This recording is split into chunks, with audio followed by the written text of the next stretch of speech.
Je suis pardonné. C'est pourquoi, même si un homme te rappelle tes anciens péchés, ne sois jamais culpabilisé si tu t'es repenti véritablement. Même si tu as attrapé un homme dans le péché et on t'a attrapé dans le péché, si tu t'es repenti, même si les hommes continuent à en parler, et il y a ta vidéo sur internet, Dieu a déjà effacé cette vidéo dans sa pensée. Voici quelques bénéfices d'être en Christ, quelques bonheurs. Voici un premier bonheur, c'est que le Père, le Fils et le Saint-Esprit habitent en toi. C'est grave. Dis à ton voisin, c'est grave. Le Père, si seulement le Père vient, le Fils refuse et le Saint-Esprit refuse, c'est déjà grave. Mais pas seulement le Père, le Fils, pas seulement le Fils, le Saint-Esprit. Mon frère, si dans ta maison seulement, le président des États-Unis habite dans ta maison, directement le quartier est sécurisé. Directement, si ta maison n'est pas peinte, elle sera peinte. S'il n'y a pas le jardin, il y aura le jardin. S'il n'y a pas de piscine, il y aura la piscine. S'il n'y a pas la sécurité, il y aura la sécurité. S'il n'y a pas d'électricité, il y aura l'électricité. Mais j'aimerais te dire que plus qu'un président, il y a le Père, il y a le Fils, il y a le Saint-Esprit qui habite ton esprit. Oh, gloire à Dieu! Ainsi donc, je suis la personne la plus sécurisée sur la terre. Parce que si seulement un président habite une avenue, il y a des gardes du corps partout. S'il y en a 2 maintenant, c'est comment? S'il y en a 3, cette avenue est comment? Frère, si tu ne le sais pas, quand tu dors, il y a trop d'anges autour de toi. Mais on vous parle trop des démons et des démons et des démons, de sorte que vous n'avez plus conscience de qui vous êtes en Jésus. Dieu habite en toi. Le Père habite en toi. Le Fils habite en toi. Le Saint-Esprit habite en toi. Tu es le temple du Saint-Esprit. Tu es la maison du Saint-Esprit. Oh, dis-le, je suis la maison du Saint-Esprit. Et là où se trouve l'Esprit, se trouve Jésus. Là où se trouve Jésus, se trouve le Père. Alléluia. Tu ne peux pas avoir le Père sans avoir Jésus. Tu ne peux pas avoir Jésus sans avoir le Saint-Esprit. Là où est Jésus, vient le Saint-Esprit. Et si tu as l'Esprit, tu as le Père. Parce que le Père et le Fils sont un. J'ai Dieu en moi. J'ai Dieu en moi. Tu as Dieu en toi. Tu as Dieu en toi. Et comment un sorcier peut t'envoûter? Comment un magicien peut t'envoûter? Comment tu peux croire qu'un sorcier peut te bloquer? On ne peut pas te bloquer. Si seulement tu comprends ça, tu seras heureux. Tu dormiras dans la paix. Et même si tu habites un quartier de magiciens, tu n'auras pas peur. Parce que Dieu, quand il vit parmi les magiciens, ce sont les magiciens qui tremblent. C'est Moïse qui a persécuté les magiciens. Les magiciens n'ont jamais persécuté Moïse. La présence de Moïse en Égypte a dérangé la magie. Ce n'est pas la magie qui a perturbé Moïse. Oh, je n'évolue pas. Pourquoi? Autour de moi, il y a trop. Parce que tu ne sais pas que Dieu habite en toi. Aïe, aïe, aïe. Satan travaille à faire ceci. Que les chrétiens soient tellement conscients de ce qui est au dehors pour qu'ils oublient ce qui est dedans. Ainsi, nous avons trop conscience de la température, de la climatisation, mais nous n'avons pas conscience de la personne et des personnes qui vivent en nous. Le jour où tu es devenu chrétien, le Père, le Fils et le Saint-Esprit sont venus habiter en toi. Quel bonheur, mes frères. Quel bonheur.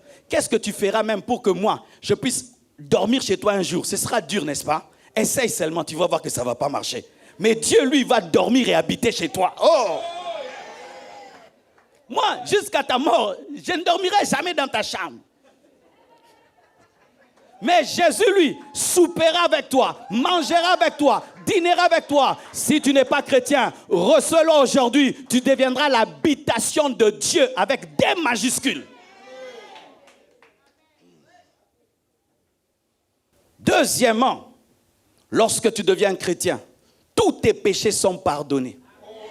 Même si tu as tué le monde entier. Je vais vous choquer. Si Hitler avait reçu Jésus avant de mourir, Dieu lui a pardonné.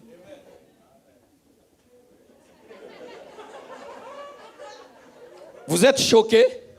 Congolais, si Mobutu s'était repenti avant de mourir, Dieu lui a pardonné. Mobutu, c'est Seko, Dieu lui a pardonné. Dieu pardonne tout. Et Dieu pardonne pas seulement tes péchés, même les péchés des autres.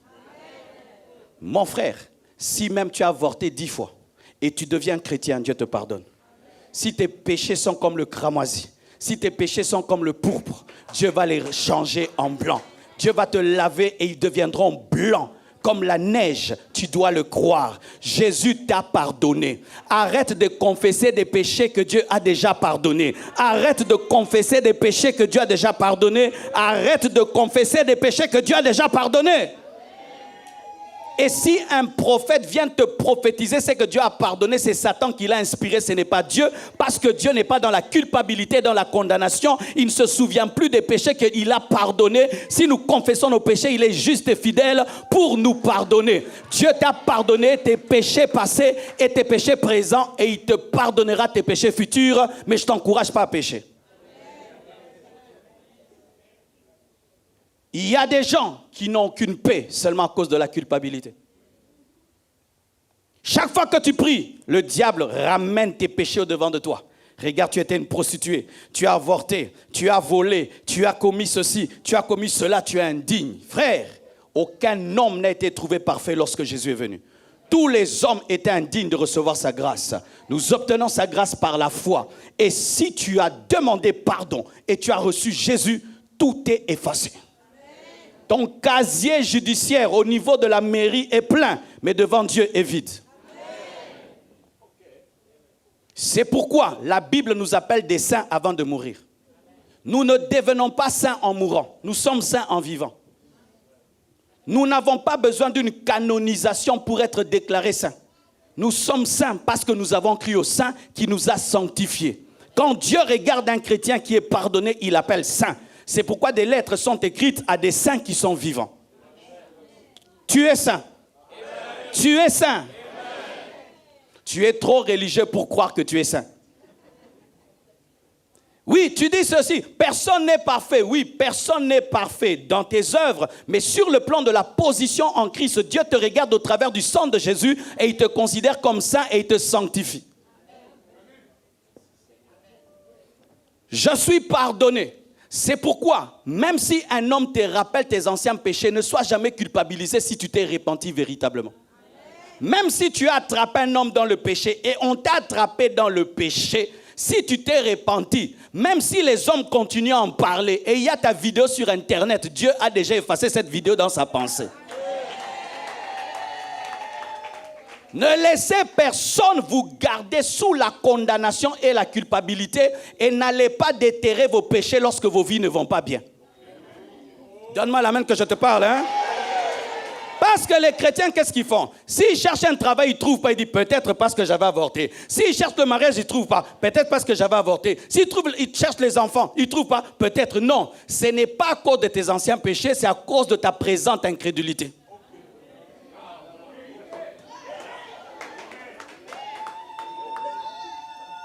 Mes frères et sœurs, quand Dieu pardonne, il ne pardonne pas comme un homme. Il pardonne comme Dieu. Et il accorde un pardon parfait. Tous tes péchés passés sont pardonnés. Quand Dieu te voit, il ne voit plus le mal. Oh, merci Jésus. Oh, merci Jésus. Merci Jésus. Et nous sommes lavés non pas par du savon, mais lavés par le sang de son Fils. Oh, alléluia.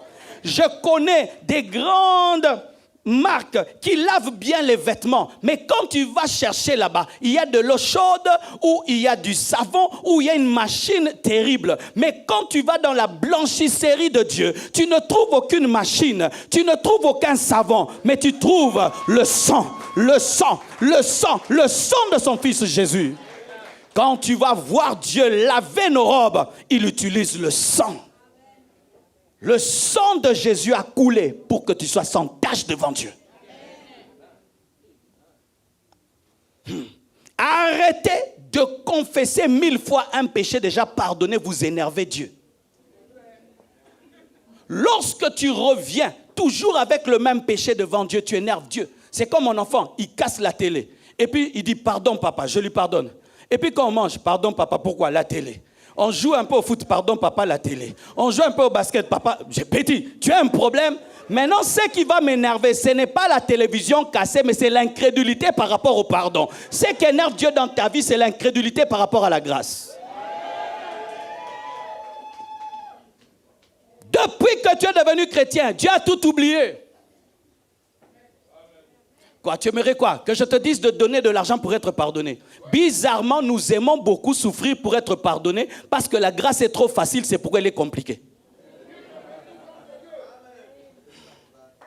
Un jour, un grand professeur d'université vient et il dit, d'une école vient et il dit, je vais vous donner un examen. Et il vient et il dit, 2 plus 2 font combien? Et il s'assied. Les élèves disent, il y a un piège. Parce qu'à ce niveau-ci, on ne peut pas poser une telle question. Donc il y a un piège, même dans la virgule là, dans égal là, il y a un piège. Toute l'école a échoué. Et quand le professeur venait, il a dit non, ça fait 4. Il a dit non, professeur, ça ne peut pas faire 4. Pourquoi? Ça devait avoir un piège. Pourquoi? C'est trop facile. Tu es habitué à tout mériter. C'est pourquoi quand Dieu te donne, tu penses qu'il y a un piège. Il n'y a aucun piège. Il y a l'amour, il y a la grâce, il y a la faveur. Depuis que Dieu t'a pardonné, tu es pardonné. Oh, donne-moi la main. Hein? Shalom, j'espère que vous avez aimé cette vidéo. Abonnez-vous pour ne pas rater nos programmes. Merci de faire partie de notre famille TBN. Que Dieu vous bénisse. Shalom de Jérusalem.